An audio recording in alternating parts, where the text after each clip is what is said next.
Okay, so now that I have frothed my milk, you can't really see, but I've frothed it and warmed it up. I have some coffee grind in here. I use the tool that they've given me to push it down. Supposedly it helps with a good coffee. And then click it in. You definitely need 2 hands for this. You hold it and then push it in and click it in all the way in. I put a nice big cup of coffee in here. Well,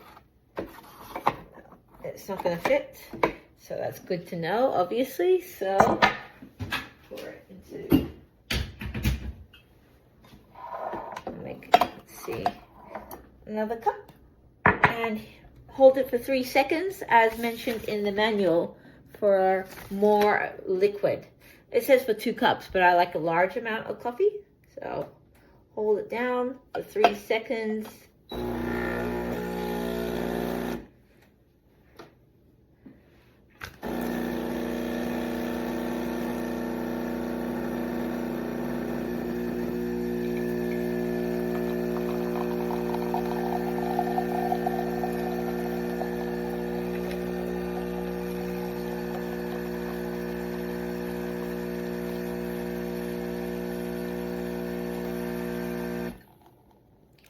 And then sometimes I like, because I want more coffee, I'll do it one more time.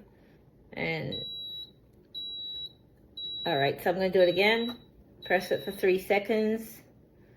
And it might do it again. There we go. It's heating up, and then it will make one more round with the same coffee grind. This is something that isn't really recommended, but I like a larger cup of coffee, not an espresso.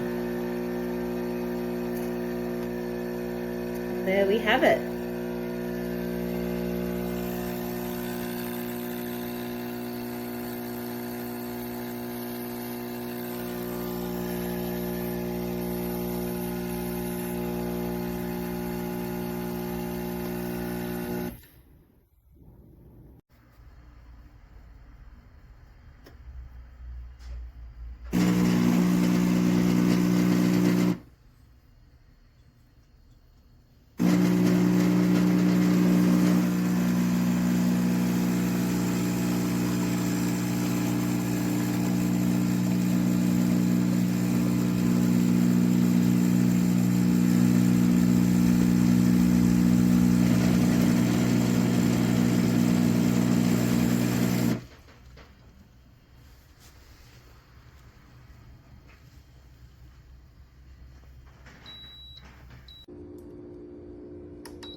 So right now that should have started blinking and this gauge should have started showing pressure. But it did neither of those things and it just stayed on as if it was done. And it never built any pressure. And if we open, here it's just gonna start spilling water and no steam. Because why would it have steam if there is no pressure?